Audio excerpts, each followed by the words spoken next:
Welcome to Not What I Thought. I'm Erika. I'm Yolanda. And I'm Becca. We're therapists, entrepreneurs, and perfectly imperfect humans. We first met during a business owner retreat where we became fast friends because we're not afraid to be real and ask the hard questions about life. What we thought it would be like, how messy it actually is, and the courage it takes to create the life we want. We continue to build our friendship and personal growth through our own retreats. We find the deepest connection in sharing our struggles and finding what we have in common rather than what divides us. We're breaking down hard topics on our podcast and together have conversations about what it takes to find real talk, real support, and real rest for professional women. We're glad you're here. Join us on your favorite podcast platform.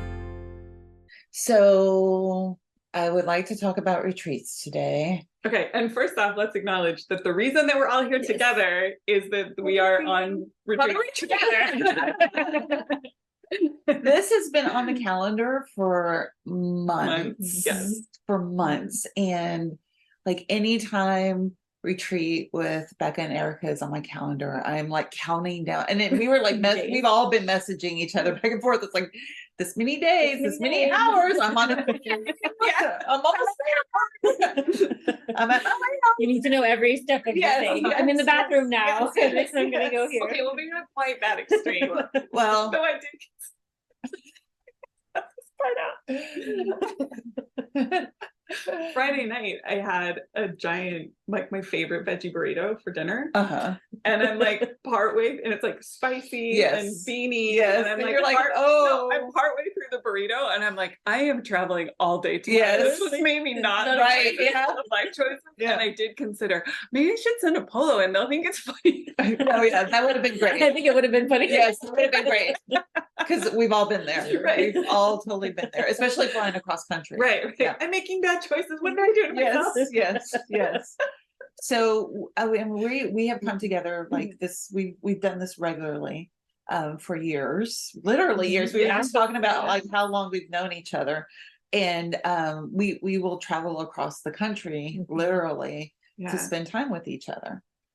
But what we do now is so different than what I thought retreats were.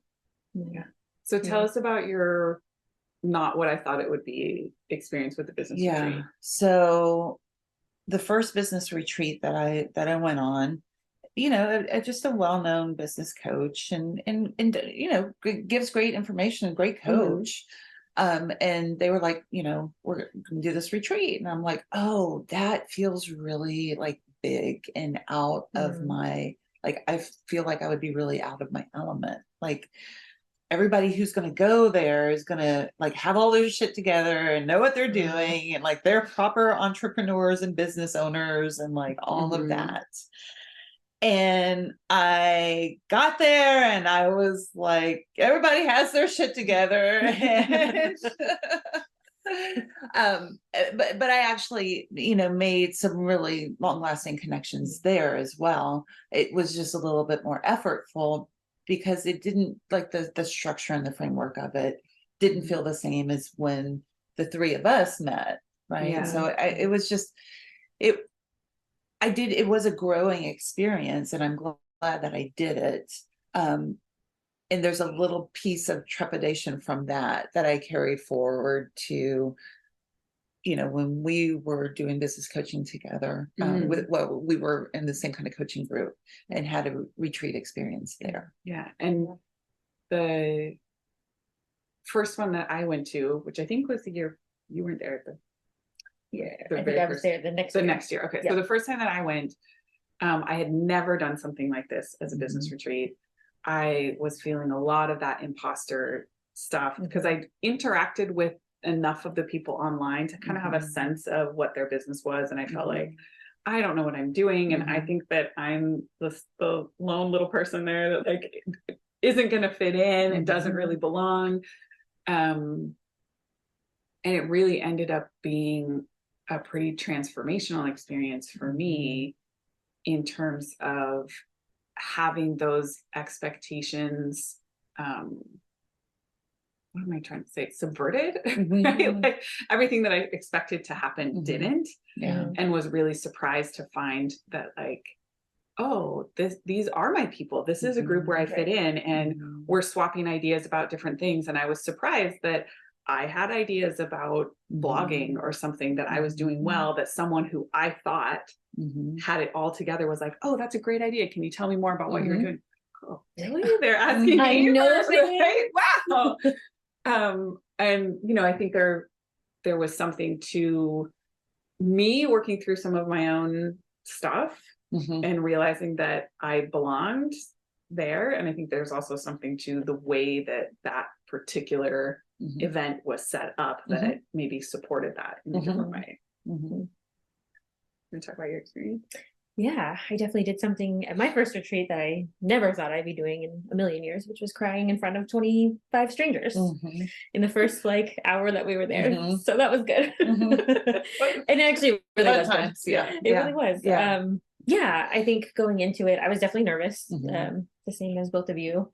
And I know that I'm introverted. I know that I have a very hard time interacting with new people. We had all kind of met on Facebook. Right. But we weren't doing any kind of video sharing at that time. So we didn't really, know people's faces and how they interact and things like that, So, I was really nervous. And so I went in with like a plan of, okay, this is how I'm going to try to get to know this person, or this is how I'm going to try to show up in this, space. And then I got the news the first day that we were there, that my dad had a medical emergency, and I didn't know if I was going to need to go home, if I could stay there.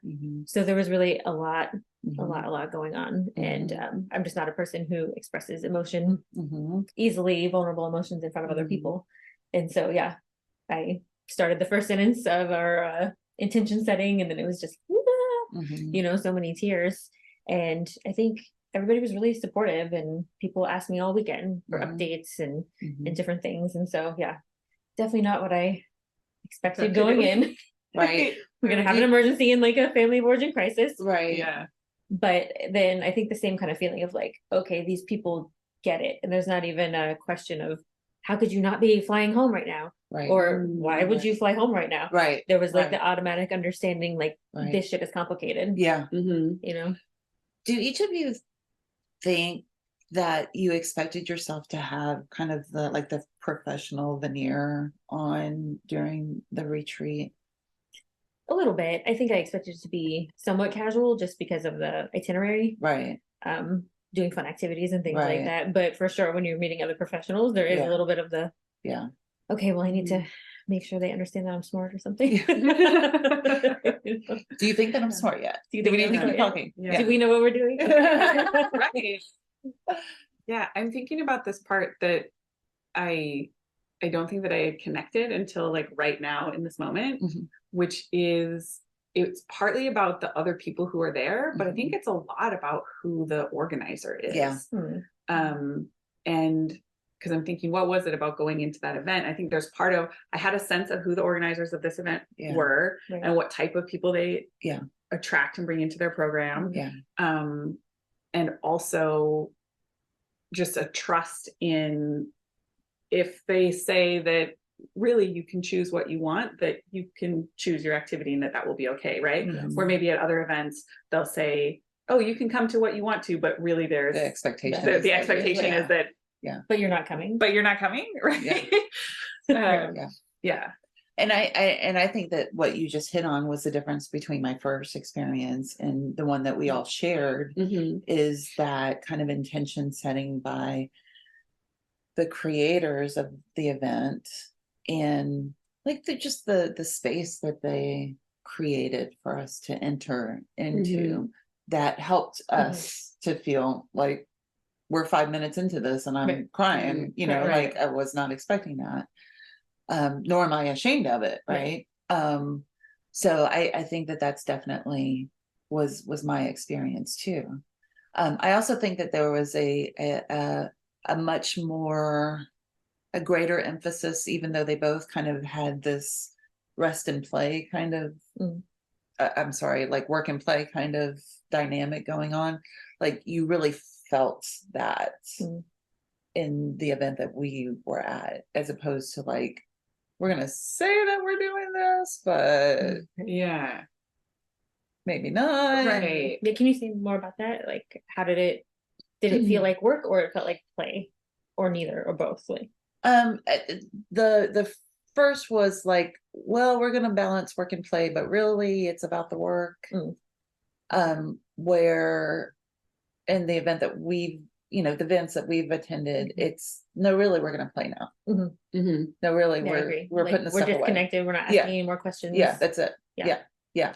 And I think that that's kind of what the three of us have carried forward, as well as we've continued, even, our time together, even beyond like the structure. Like we're not doing that thing anymore. Right.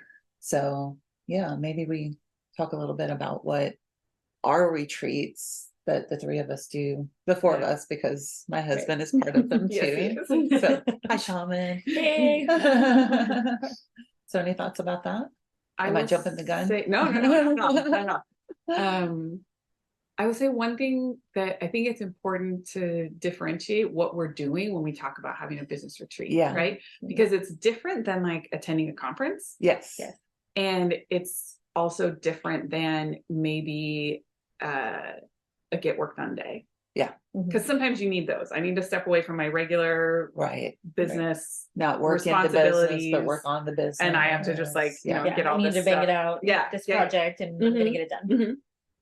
And that's necessary. And sometimes it's necessary that we go to a conference where we're learning something, or the purpose is that we're networking with people that we haven't met before, or we need our C's, we need our continuing education. We need that certificate at the end. Yes, totally. And the retreats that we're talking about are different from that. Yeah. We're all like, amazingly different. Yeah. In fact, we tried recently to like combine a retreat and a workshop that someone else was hosting, and we were like, I don't know that we need to do that. We tested it. We gave that a try. We don't need to do that again. Not that the workshop was bad, but it's just not our retreat. I mean, I'm thinking in that we agreed to do an experiment, right? So almost like the workshop was an activity we were kind of going to see how does this going to work. And so it still became a broader experience, I guess. Even in that. But I think when we talk about our business retreats, like one thing that's important is that there is some unstructured, or even a lot of unstructured time, where we get together and know that we're going to do whatever we're going to do, right? Sometimes there's a vague-ish plan. We're going to hike at this place, or this thing requires a reservation, so we make a reservation in advance, but we're intentional about not overstructuring the days.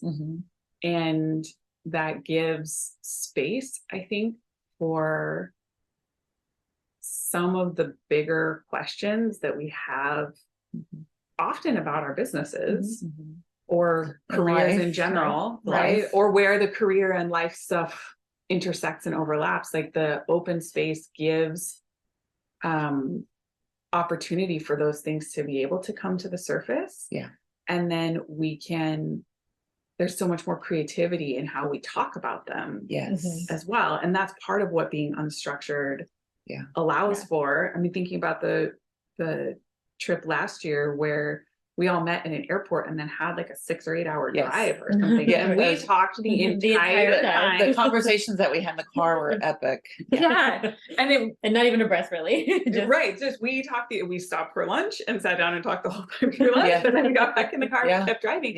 But it was like, we were really solving each other's business problems and help me think big conceptually about how this project that I want to do can fit in with the stuff that I'm already doing. And I don't know that it would have happened in that same way if we had scheduled out in advance something structured. Let's have a time where we're going to answer this question. We all sat down with our laptop together and we're and that time flew by too. Like it was I do want to piggyback on what you said about the unstructured time, because I think that is something that our time together has evolved more into that. I think when we first started doing this several years ago now, it's hard to believe that it's been like, we've been doing this on our own for several years. There were kind of more structured activities, and over time, you know, now we're like, okay, so where's the location? Right. You know, you guys are coming to Tampa. Who's picking the Airbnb and that's Right. it. Yeah. Like Yeah. who's gonna find the Airbnb? You know, what national park are we visiting, or what location are we visiting? Yeah. And you guys were generous enough to come into Tampa this time. And, you know, it's just kind of like we've been talking back and forth, like, what do you want to do? And it's like, I don't know. It doesn't, like, we'll figure it out, like whatever we feel like doing. And I think that we've all kind of grown a little bit more comfortable in that, to just like let there be the space to breathe and like to allow whatever comes up to come up, because we've recognized the benefit of that. Like, we've seen how that works. Yeah, I'm having a thought actually about outside of us, but my husband's family sometimes comes and rents a beach house in the same city that we live in, which he always wants to go, and I'm like, but we live here. Does this make sense? Right. But it is this time that you're kind of talking about. We're cooking breakfast and we're shooting the shit and we're playing cards and we're doing this. And he's like, that's how you really get to know the other people in this different context, in this like other type of way. Yeah. And yeah, would that happen if we just met them for lunch? Right. Yeah. No, No, it wouldn't. Yeah. Well, and I'm thinking of all the miles and miles of hikes that we've all been on together. And like, you know, there's shit that you work out on the trail that like, that's the place to work it out. You know, it's like the conversations that can happen there, the struggles that the trail can bring sometimes, that you're like, man, this feels like life. Like, it feels like we've been going uphill for 5 hours. What is this? Don't know if we're gonna make it. Yeah, I don't know if we're gonna make it. Yeah. So what happens if you just decide not to finish? Right. Yeah. You're just gonna stay Just gonna sit here. here. Just gonna sit here. Yeah. Yeah. Oh my gosh. At Bryce, we were like in the middle of it. It was like 8 miles, I think. Yeah. And we were about the midway point, and I can't remember. Shaman said something. It was like, well, we're in the middle now. I can't. If we go back this way, it's the same as going back this way. So we're gonna do it either way. Erika is such a sport too. I think I mean, because you know, the hiking and stuff is new. Yeah, that's new to me. You were never gone hiking. No. Until She these was experiences. jumping into like miles and miles of it. Yeah. I think even that's been a whole experience, I think, for all of us, right? Yeah. Y'all are more experienced in the hiking world than I am, obviously. But also sometimes I have felt like a burden upon you all, that I'm slowing you down, or, you know, you have to take care of me and all the things. And I don't know, that can bring up other like family boards and stuff, right? Or just kind of past things, and to get a different experience, a corrective experience with the two of you, or the three of you. Yeah. It has been really, really big. Yeah, because we're like, no, Erika sucks. This is hard. It's a hard hike. Right. Who chose this one? Who chose this? It's always going to be me. You and Shaman. You're like, it'll be fine. Yeah. And so I think that, you know, whether it's a business retreat or a self-care retreat, like removing yourself from like the day to day, and like, even if it's in a semi-familiar location, removing yourself from like, you know, just now I have this meeting at this time. Right. Right. And giving yourself time and space to do something different, and the time and space for new things to bubble up and the new connections to be made. I mean, that's exactly the way that it works. Right. Yeah.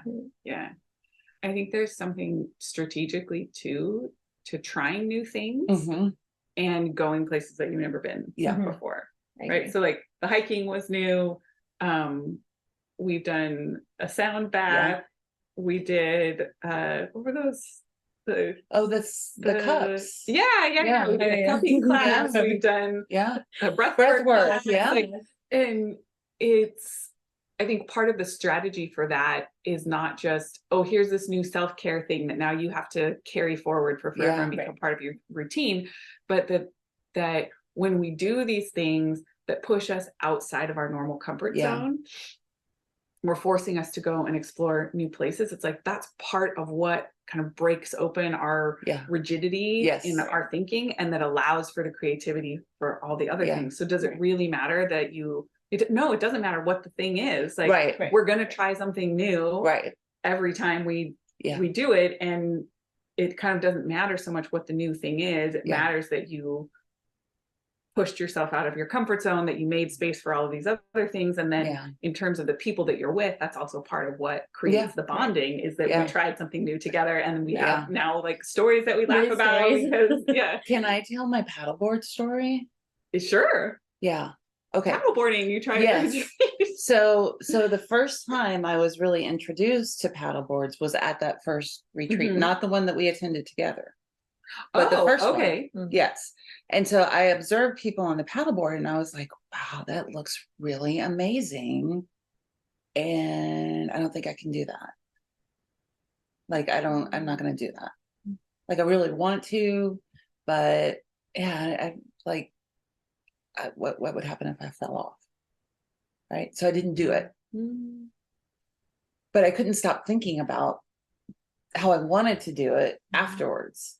And so when we had our first experience together, there were apparently when therapists get together, we paddleboard. So there were paddleboards there, but in that framework and in that context, one, because I knew that I didn't try it before, and I knew that I had some regret, right? What's the biggest regrets in life? The things that you haven't done. And then I think the container and the people there, and like just the way that we were interacting, and you were like there, Becca was like, you just get on the paddleboard and you just paddle, and I'm like, oh, okay, well. That was also my first time paddleboarding, so apparently I sounded real confident. You did. I was like, well, if Becca's got it, then we're good. I mean, it's a lagoon in California, like there's no gators there, so that's good. There's gators here in Florida, but we're going paddling with the gators tomorrow. So I did get on the board, and to what you just said, like there is something to stretching yourself outside of your comfort zone. Then I was like, I remember having like this internal conversation with myself, still that like back and forth of like, I don't know if I really want to do this, this seems scary and uncertain. Like, what if I fall off? And then finally I was like, okay, so if you fall off, you get wet, then, like it's not the end of the world. You get wet, you climb back on. And I was like, oh wait, yeah, okay, I guess that's a thing. Yeah. So I did, and it's one of my favorite things now. Yeah. So there is a lot, whether it's business, whether it's other facets of your life, even learning to, like, can I just say, like, the learning to slow down has been even more of the value that I think I get from our time together.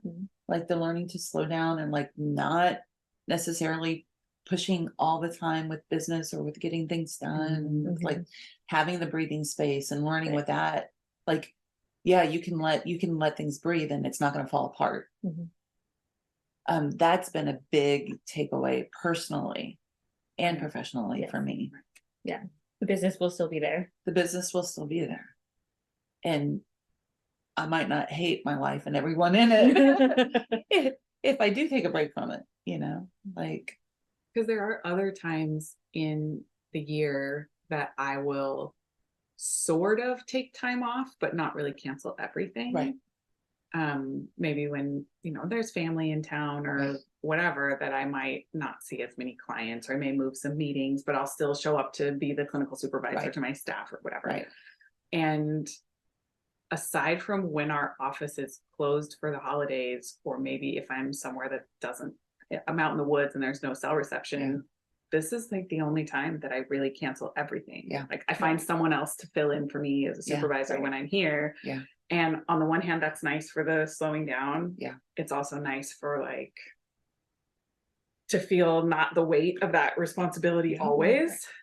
And I think that it opens up opportunity for me to remember or maybe rediscover who I am separate from all of those roles and responsibilities. Yeah. Yeah. And that's so important. Mm-hmm. Yeah. and then I can go back and re-engage Mhm. to your point and not hate Mhm. everybody. Right? Yeah. Or become resentful, right? Yeah. That you Right. have to do I this have thing. to do this thing, Yeah. right? Yeah. So I can go back and re-engage with some new energy, with some new creativity, maybe with some new ideas, because I have this space that I can put things together. Or if what I need is to think about a different way to take my career or Mhm. some bigger change, is like having that complete break from it makes those other things feel Mhm. possible. And I love the permission that we give each other to take that step away, because we did have a little bit of that conversation even Yeah. leading up to this Yeah. time. Like, Are you guys still Yeah. canceling the thing where we Yeah. cancel the thing? Yeah. We're really going to We're cancel doing the that? things. Okay. Yeah. Yeah. Yeah. For me, I think it's the over functioning that I'm able to not Mhm. engage in when we're doing these types of trips, because my family and I are going back to Sedona where we did Mhm. our retreat, right? And we're looking up the activities and we're looking up the restaurants and reading the reviews and doing the things. And we don't do any of that. Like when we travel, we just Right. show up in the city. We're like, I don't know that restaurant. Like, Yeah. we're gonna try it, and sometimes it works out, and sometimes it doesn't. Yeah. But more often than not, it works out. Yeah, exactly. We're like, we don't know what it'll be, but we're together and we'll We'll give it a enjoy try. Yeah. Yeah. We'll give it a try. Yeah. Yeah. Yeah. It does help to step back from the over functioning. I'm not sure. What I'm trying to figure out is how much of this is retreats in general and how much of this is just what we have, the relationships that we've created together. But I think that for women in particular, it can be really useful for us to get to step outside of those caretaking, Mhm. over functioning Mhm. roles. And I Yes. think going to a structured retreat, one that we weren't hosting and putting on together, I think there was some of that I got to experience where it's Yeah. like, oh, I actually don't have to consider anyone's comfort except my own. Right. I don't have to consider anybody else's food preferences when I Mhm. decide what I'm going to Right. have for dinner. I can just Mm-hmm. do what I Yeah. want to do. And Yeah. being a mom of young kids at the time, that was pretty Yeah. revolutionary to Right. get the experience. Like, oh, I really, the only thing that matters is, do I want to do this activity or would I rather nap? Yeah. Wow. Okay. And then I think that it's so, or at least there's the opportunity for it to be so healing Mhm. for us to also allow ourselves to be cared for by Mhm. others and to trust that. Mhm. So not only do I not have to be responsible for everything, but I could show up here and let somebody else decide what we're doing and Yeah. go along with it, right? Yeah. Or let somebody else cook for me and just say thanks Mhm. when it's over, right? Yeah. And like I'll do my turn and cook a different day or Right. something. But Yeah. but there is a part of that is so welcome and such a relief. Mhm. And I think also it's just so needed for Mhm. so many women that we take on all of these different caretaking roles in our families, in our friend groups, in our workplaces. Right. Whether that's because we're in a leadership role or because the people in our workplace assume that we'll be the one who plans the potluck and we'll be the one who's in charge of the birthday committee, or Right. like whatever those things are, that it just is, again, kind of revolutionary. Yeah. To get to be in a space where the care is communal. Yeah. Truly. Yeah. Yeah. And we can let go of some of Let go of some of the Love things. Yeah. Yeah. Yeah. And I think that, to your point in that's what gives that is what gave me the capacity, along with the connections that I made with people. But like then there was more space to draw from to do the new and different things. Does that make sense? Mhm. Like I wasn't exerting all of this energy and focus and attention and like the over functioning, that I was able to kind of check in with myself, and instead of being frazzled or like, no, I can't do that, having more space and capacity to go, oh, I do notice that there's this reserve that I can draw from to do this new Mhm. experience that really was like a call to my soul. Really, I was, Mhm. like paddleboarding looks so peaceful and amazing, and so, like it all ties in together, in such really extraordinary ways. I found. I don't know if that makes sense. Yeah. Yeah. But yeah, a place to go to set down the over functioning and just be like, in caretaking, just say, I'm just gonna be. yeah, what is it that I need? And I know in those early experiences, I was surprised to find that sometimes what I needed was to be alone. Because I think I carried into it this expectation that I always needed to be with the group. Right. And To that, get the most out of it. yeah, either to get the most out of it, or because like, well, what will people think if I think that you don't like them, or that you're kind of, it's not as fun if not everybody's there, or, you know, again, a lot about what was going to make other people comfortable. And there were sometimes it's like, yes, I would like to do the activity with the group, or what I want to do in the evening after the planned retreat activities are over. Sometimes what I wanted to do was sit and hang out with people. Yeah. And sometimes what I wanted to do was go be alone. Yeah. Or order in takeout and not go out to the restaurant with other people. And I think prior to that, I hadn't very often even made the space to consider what is it that I actually want. My decisions were based on what is it that other people expect of me. Yeah. I mean, and that just makes me think of the retreat that I had my meltdown and and it did, but the space there to consider, like, I have been so like head down, nose to the grindstone, just like in it, that gave me the time and space to kind of come up for like a bigger breath of air instead of those desperate like gulps. You know, you're like, you know, you just enough tension let off that you're like, all right, now let me get back into it. But that gave me the time and space to say, wow, what is it that I need? What is it that I want? Like, I can't continue in this way that much longer. It's going to come at a much bigger cost if I try to do that. And none of that would have happened if I didn't have that space and if I didn't have the community around me. So I'm eternally grateful for that and for the two of you. Because here we sit together. Yeah. It's cool. Pretty amazing. Yeah. So And what do we know? At one of our business retreats too, that the space for the idea for doing this podcast even absolutely came up, right? Like I never would have come, right? Like, you know what I want to do? Let's start a podcast. Like that was not on my radar. But us sitting, collaborating together. Brought. We're like, what conversations we have. What does your heart know to be true? About retreats? Oh, my heart knows that they're life breathing, life changing. My heart knows that I am worthy of this, because I think coming to do this forces me to confront all of the caretaking things for other people, and that I'm not allowed because other people need me, or all of those things. And I know that I am, if only for myself, I am worth taking the time. And also I get to feel better about the way that I then go back and re-engage in my life, because I have taken this time to really deeply care for myself and to nurture relationships that fill and support me. Absolutely. What's your heart know to be true? My heart knows to be true that I can show up in a way that I didn't think I ever could. That I can allow other people to help me, help carry things for me, both physically and metaphorically. And that it's okay to let go.